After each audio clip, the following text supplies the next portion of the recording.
So the very first thing that you want to do is you want to start a new search once you sign up to Repricehub, okay? So you can see the top suppliers here. We could use Restaurant Store, we could use Home Depot, Best Buy, Walmart. These are all top retailers that I used to source all the time when I used to do online arbitrage, more frequently on Amazon. All of them are good. And you might, like, typically when I teach drop shipping, I tell people to stay away from these top retail suppliers because it's going to get you suspended if you're drop shipping, right? However, the benefit of doing something like online arbitrage is we are not drop shipping, so we're allowed to resell because a retail receipt will prove authenticity and sourcing chain. It won't get you ungated, but it will prove authenticity, right? So in short, we can use these suppliers when we're doing online arbitrage. So we could use Walmart, we could use Home Depot. Let's use Home Depot just as an example here. Now, the next thing you're going to want to do is input the supplier's sales tax percentage, right? So this is going to obviously depend on your state that you're ordering it to. So find out what your sales tax is in your state, right? And then input it in there. Now, if you are tax exempt and you have a reseller's permit like me, you're going to keep this at 0% because if you're shipping something and ordering it to your house, you can get tax exempt on all of these suppliers if you provide your reseller's permit, and so they don't charge you a sales tax, which instantly increases your margin, you know, anywhere from 5 to like 12%, I think California's is, whatever the highest one is, right? So mine's 0 because I have a reseller's permit. If you want to learn how to get a reseller's permit, you can do so at the bottom of the description. I will drop a tutorial that will teach you how to do that in literally like 3 to 5 minutes. Also, your cashback discount. So for example, if you want to factor in Rakuten's going to give you a certain percentage cash back, or if you have a cashback credit card utilizing Home Depot, or for example, I have a Walmart credit card that gives me 5% cash back on every single purchase. Same thing with Best Buy. Well, in that case, then I would put 5% here, knowing that my margin is going to increase 5% with every single purchase because I'm getting that back, right? So these are things that you're going to want to factor in. I like to think of the cashback as a bonus because, little caveat here, you don't actually have to claim that on your business revenue, right? Cashback can be something that you don't actually have to pay income tax on. So that's why I keep it out of this. I don't factor it in. I source without any cashback estimated, and any cashback that I get is a bonus at the end, right? It's just play money. So I'm going to keep both of these 0, but that's going to depend on your specific situation. Again, most of you are probably, if you're not tax exempt, going to have a specific number in here, anywhere from 5 to 12%. Then you're going to search. And as you can see here, it's going to show you different products that also sell on Home Depot that are on Amazon and the price difference, right? So the best thing you want to do is use this filter lever over here to gauge your profit. What's the minimum profit that you want to see products on? And what is the minimum ROI percentage? Obviously, the further in you drag it and the more narrow you get with profit, like the higher profit, the higher ROI, the less products you're going to see because there's going to be less products that actually fit those parameters. So let's just, as an example, drag this to like 20% ROI with $13 profit margin minimum. And you can see that there's still 213 pages of products. So there's a ton, right? So there's probably some good opportunities here, but let's go even further in, right? Let's go like $25 profit and 35% ROI. And you can see on the bottom here, if we apply that there's only 26 pages now, and that drastically reduced the amount of products, right? So hypothetically, in an ideal world, if you were sourcing this to actually buy, what you would do is you want to set that profit up as high as possible and set that ROI up as high as possible so that you're still finding a decent amount of products that you can check, but that you're getting the highest ROI and highest profit. And then slowly you want to go broader and broader and broader and check the lower profit margins after you've already solidified the high ROIs and the high profit. So let's check this one right here. You can see this Pennzoil right here, 5-quart SAE 5W20 synthetic motor oil, 3-pack, sells on Home Depot for $65. It's telling me that the same exact one sells on Amazon right here for $140. So if that were the case, that is a massive opportunity and a massive profit margin, right? It also shows you the profit right here is $54 estimated, right? Based on the parameters that we set, 83% ROI, which is wild. The Amazon fee is about $21 based on the actual weight and size of this package estimated. Tells you the ASIN, tells you the sales rank, and again, the supplier tax or the supplier discount that you put in there. If you input that, I did not. So the next thing that you're going to want to do is obviously check, right? These software compare using product pictures and product identifiers and, you know, the title and description and everything, as well as things like UPC, ASIN, etc., to find profitable profitable products that are the same product, right? But ultimately, you still want to do your due diligence and still make sure after. This is just what I like to say as like product leads. It's going to save you so much time giving you the actual product leads, but then you want to verify to make sure that they are indeed profitable, that you can sell them, etc., etc. So let's go through the checklist, right? First and foremost, you want to make sure that they are the same product and that they're in stock. Now, this is not in stock, but as an example, let's pretend that this was in stock, and we're going to go through the checklist to see if this is a profitable product that we could indeed buy and resell on Amazon, right? So first and foremost, is it the same product? Even though the picture is the same, we don't want to take that at face value. We want to make sure, right? So this is the Platinum SAE 5W-20, Platinum SAE 5W-20 quart 5-quart case of 3, 5-quart case of 3. So this is the same exact product. Now, we know it's the same exact product. The next thing you want to know is, can you sell it, right? Because if you're not able to sell this on your Amazon seller account, if you're gated for this, then there's no point to actually even going through the rest of the checklist because you can't sell it anyway, right? So you just want to copy the ASIN. This is Jungle Scout when you have it enabled right here. So that's Jungle Scout already. If you don't know the ASIN of the product, you can scroll down and just find that in the product details. There it is right there. Boom. You can copy it from there. So then you want to take it into Seller Central and paste the ASIN in here to make sure that you can sell it. Now, can we sell this product in new condition? We can. It says we're able to sell this product. If anything else pops up there where you're unable to sell it in new condition, then obviously you're not able to sell it. If it says request approval, always hit it just in case. You might get auto approved, and that's great. If not,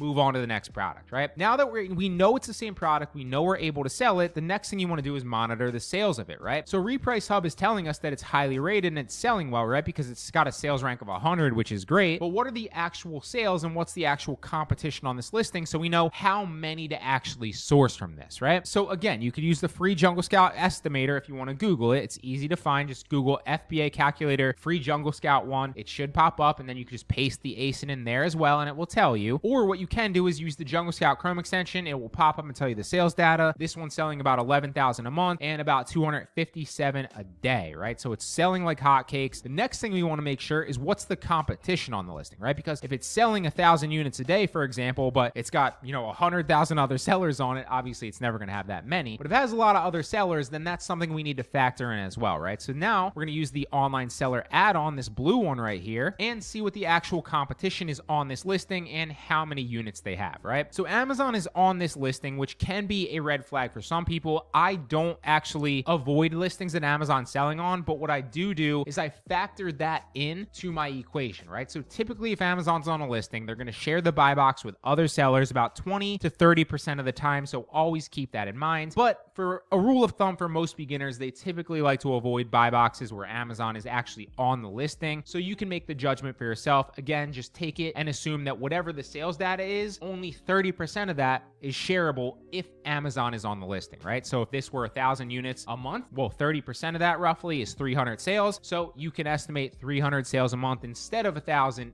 if Amazon is selling on it as well, right? And they are, okay? So I think this was selling 1,000 or 10,000, 11,000 units. So about 30% of that would be anywhere from 320, 330, 340 or something like that, just off the top of my head. So I would estimate on the low end about 300 sales, maybe we'll say 320, 310 a month estimated, since again, Amazon is on this listing. And that's not 300 sales that I would get potentially. It's 300 sales that I would share with everybody else on this listing that is not Amazon, right? So as you can see, there's the Factory Depot, SAS Decor, Everyday Goods, and you can see all the other sellers as well. You could see their prices right here, whether they're FBM, meaning they're fulfilling it themselves from their house or their warehouse, or whether they shipped it into FBA, which it doesn't look like any of these people have shipped it into FBA, which is actually a good thing and a massive opportunity, right? So you can see that none of these are FBA shipping except for Amazon, which is on the buy box right now with FBA shipping. It's also going to tell you the quantity they have or how many units they have in stock, right? So Factory Depot has 10 of these 3-packs, SAS Decor has 5.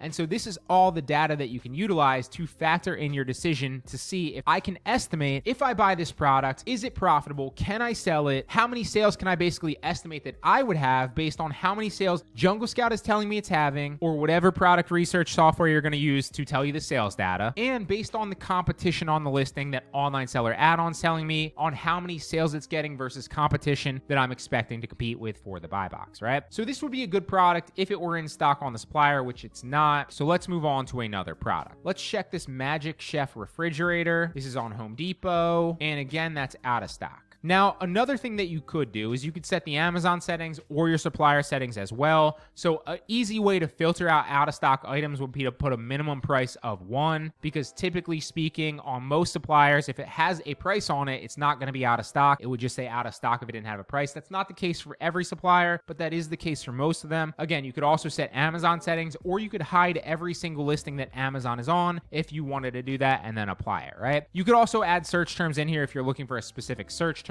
or a specific keyword, a specific product. I don't ever do that though. I use it to find profitable products. I don't really care what they are, what niche they are. If they're profitable, I will sell it. So let's check this right here, and we'll pull up a few more. This step stool trash can, and we'll just see if these are in stock. So this one's in stock on the supplier. That's a good sign. This one is discontinued and not in stock. So let's check this one. This one's $23.82 on the supplier, which is Home Depot. It is $77.73 on Amazon. Is it the same product, right? This is a 4-pack, 4 count. This is a 2-pack. So keep that in mind, right? That's 4-pack versus a 2. So if this were the same exact product and the same exact dimensions, we would have to order this twice, right? So this is not actually a $24 cost to us. It's more or less a $48 cost to us, which still makes it potentially profitable and a potentially good buy. So always keep that in mind. Always pay attention to the count. Make sure it is the same exact product, right? So this is the 16 by 15, which is 16 by 15 as well. Non-slip Twillo Marine Tuft. Non-slip Twillo Marine Tuft. It looks to be the same. Again, I would do a little bit more product research just to make sure it's the same brand, just to make sure that it's the same exact product. It appears at face value right now to be. For the sake of not wasting your time, I'm not going to do more research looking at the specific specs of each product, but you definitely should, before you source, make sure they're the same, right? That goes without saying. But let's see if we can sell this. If it is profitable, if we could actually sell it and source it with enough,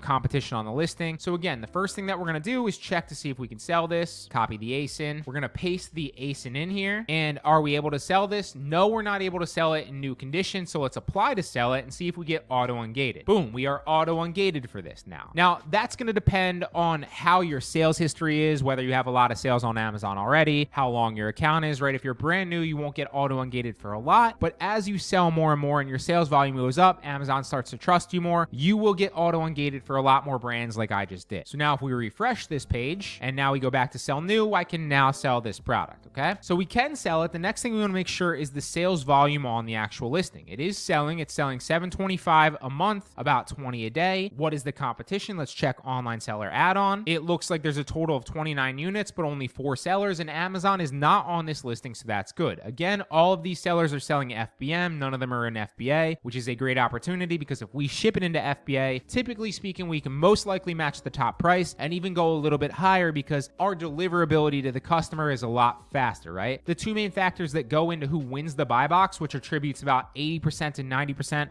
of sales on Amazon, the majority of them, is first price, and second is availability to the customer, very close to that, right? So realistically, you could probably estimate to sell this anywhere from $80 to maybe even $85 based on the fact that everybody's sitting around $80 and you're going to ship it into FBA, unless of course you'd fulfill it yourself, right? But I always like to assume that it's the number that's on the buy box, so we'll just assume 77, 73 is what we'd sell it for. And then again, if our repricer is able to get more out of it, more benefit, more bonus to us. So this seems like a good product, but is it actually profitable, right? If we source it on this website, we're gonna have free shipping because it's gonna be over the threshold on Home Depot to get free shipping. We can estimate if we buy 2 packs and ship them in as a 4-pack, that $23.82 times 2 is $47.64. Now, you would add sales tax to that as well. Keep that in mind if you live in a state where sales tax is charged. If you have a reseller's permit, then obviously you wouldn't be paying sales tax, but figure out whatever your sales tax is for you in your state. The easiest way to obviously do that is just add it to your cart and see what the actual end checkout cost is. That's the fastest and easiest way if you don't want to estimate, right? So we're going to say 47.64. I always tell my VAs to round up to the next dollar just to account for any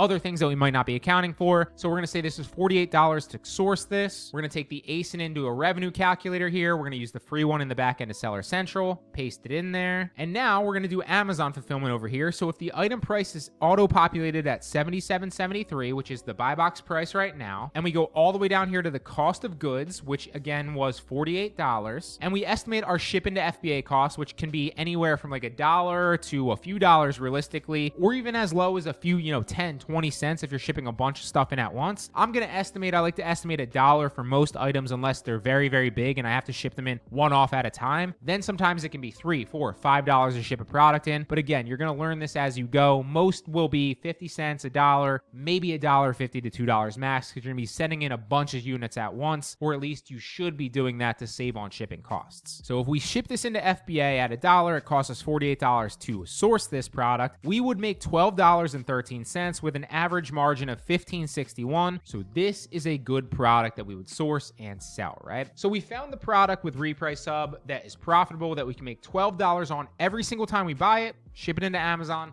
and it sells. Now, the next thing that you'd want to do with Repricehub is you'd want to add it to Repricehub so that it can automatically track the supplier. It can automatically reprice for you. It's going to add it into your Amazon Seller Central for you automatically and do all of those things again automatically, right? So you would again take the actual supplier link. We would come back into Repricehub now. You would open up the lister and single lister. I like to list one at a time. You can list in bulk if you want to just save them all in a spreadsheet and then do it all in bulk at the end of your sourcing session. That can work well too. Now we're going to come back in. We're going to paste the ASIN first, not the URL. Copy the ASIN here, paste the ASIN in. Boom, there it is. It's a retail supplier. Now we want to input the URL of the corresponding supplier product. Boom, there we go. It's literally going to tell us, estimating all of that the profit margin is $15. When the item's sold, should I restock quantity, reprice if the product is in Amazon? And you can obviously set if the supplier goes out of stock to set the quantity in Amazon to 0. So these two right here, when the item is sold, restock the quantity. And if supplier goes out of stock, set the quantity in Amazon to 0. You are only going to check them if you're drop shipping this product, right? If you're not, if you're doing online arbitrage like I'm teaching in this tutorial, again, if you want to learn how to drop ship on this using Repricehub, there is a link at the bottom of the description to a tutorial that I did on strictly drop shipping with this, right? It's a different approach, very similar, but slightly different, okay? If you're doing online arbitrage, only make sure to reprice it on Amazon, and then you're going to set your repricing strategy next, okay? Now, if you already have a repricing template, then you can set that template here. You can also apply it if you've already set it. If you haven't already, obviously I have here, you can add a strategy and then create one, right? Now, based on what you want to do here, you can match the buy box, you can match the lowest price, you can match FBA only or FBM only. Typically speaking, for most of you, you're just going to want to match the buy box price so that you're matching the buy box. You're not undercutting anybody, because if you undercut and they also have a repricer, it's just going to end up being race to the bottom, and then nobody wins. Everybody loses profit margin, and nobody likes that. That's a rookie mistake, okay? So we're going to match the buy box. We're going to match it, not price below. What to do if there's no competition? Well, I'm just going to say do not reprice. What to do if the competition goes below my minimum price? Then I would say do not reprice. So you could, if you wanted to lose money on this product, then you obviously could put that in there. I do not, right? So if somebody's going to go under my minimum price that I know is my break even price so that I'm not losing money on this product, like if my break even on this, it's currently selling at like 77 something. If I know that my break even price is $60 and someone goes to 59, I don't want the repricer to go below my minimum, because if I set my minimum price to that, knowing I'm going to break even at that point, if somebody goes under, I'm just going to let them sell out so I can still make money when they're out of stock, right? I don't want to match them because I'm them losing money on the sale. I'd rather just be patient, okay? So don't change my price when I'm in the buy box. I usually enable that. That way, once you win the buy box, you stay there until you lose the buy box, at which point your repricer will spring back into action, win you the buy box back again, and that's how that works. And then you can also set specific parameters based on your seller rating to go above a certain percentage if you want to compete, or stay within a certain percentage if you want to stay within 5% of the buy box at all times. This is typically for sellers that have a good history and a lot of sales volume, because they can typically win the buy box at a higher price than other sellers. Not always. Again, a lot of different factors go in, as well as price and availability to the customer, but that is a factor that's strongly considered on Amazon about the buy box, so keep that in mind. Now, what's your minimum profit and what's your maximum profit? If you want to change this, what I'll do is I'll go fixed price, because I know my break even price, right? And this is the last thing I'll find. So I'll go back to the repricer, where we know that if we sell this for $77.73, we source it for $48, and it costs us $1 to ship it in. Well, what's our break-even price? We want to lower the item price or what it will sell on Amazon for until we figure out what the net profit is close to zero at, so we know our break-even price, right? So let's slowly drop this. Obviously, $75 is not going to be low enough, but just to show you how it changes, if the buy box moves to 75, now the net margin is going to be almost $10. Let's find our break-even price. 55 is probably too low. If we sell it at 55, we're losing $7, right? So we don't want to go that low. So let's try 65. 65 would be $1.30. I'd say that's pretty close to net even because obviously you want to add a little bit of wiggle room. 64 might be pretty close. There you go. We're going to put 64. That's a good number. If we sell it at $64, we're still averaging a 46 cents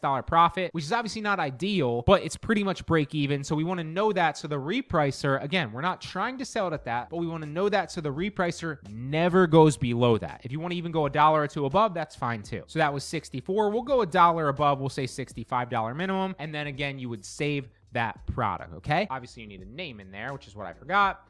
Then it's going to list your product to Seller Central automatically, reprice your product based on the parameters that you set, also tell you all the sales data, all the order information for all these products on Repricehub and on Amazon. And again, the coolest part about all this is now they have the product research built in, so you can start a search all the suppliers that they have, find literally dozens or hundreds of products like that are profitable that you can resell and ship into Amazon FBA to make money. And you no longer need dozens of softwares to do this. It is all built into Repricehub for you in an easy to use, easy to understand dashboard, right?